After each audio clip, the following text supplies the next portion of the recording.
Good morning. You got to be called to do this kind of police work. You got to want to do this kind of police work. I want you to be a success. You know, how many people did we lose last year? A young officer will get out there and wants to do nothing but get out there and make arrests and, you know, run code to calls and do the adrenaline. So I've done all that. Nobody will take a shelter ID. All these folks in the street are not bad.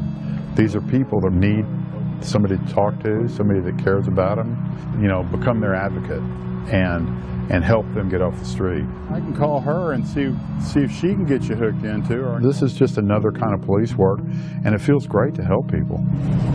Y'all doing okay? Good, how you? So far, so good.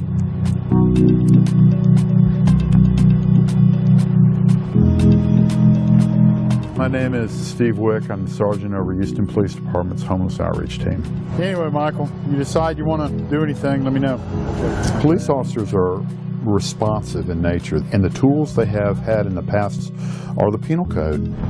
You would respond to a complaint of this person drunk on the sidewalk, pick them up, they'd spend a few hours in jail, then they'd get kicked out and they'd do the same thing again.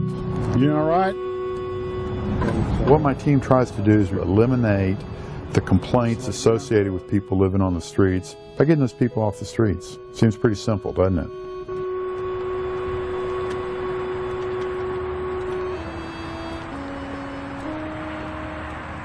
I never wanted to work for HPD when I was young. I just wanted to get out of the city and get in the country. But Houston was a department that offered a lot of diversity. These are our offices. You can get sick of patrol in a big department like HPD and go do something totally different in another part of the department. When you work in an area like downtown Houston for a long time, you get to know the street population. You talk with them, you learn their stories, you know, you arrest them. I've got great relationships with people that I've arrested, you know, dozens and dozens of times because I care about them. They become like your extended family. These ladies right here, it's a mother and daughter who were living on a bench on Main Street. We'd go out on our once-a-month outreach. I'd put them on a van with somebody, and then they'd be back on Main Street in 2 days. The shelters. I got kind of disgusted with not being able to help them, so I sat down on my phone and I called, you know, place to place to place.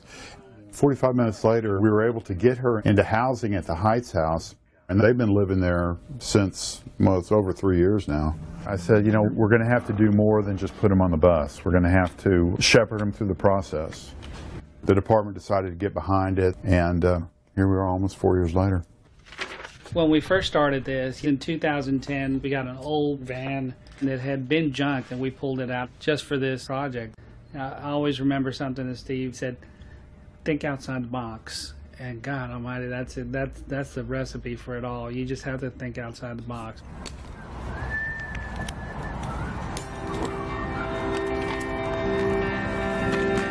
We are a tool. We're not the answer. I wish we were.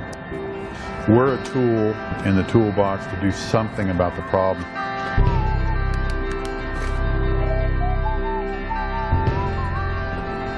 Did he fix it? Or did you fix it? I just see him just about every day, you know, and he always stops and says hi. And that doesn't happen very often, you know, with other cops.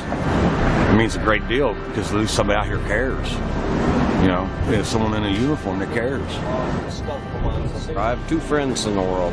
One is Mr. Wick and one is my cat.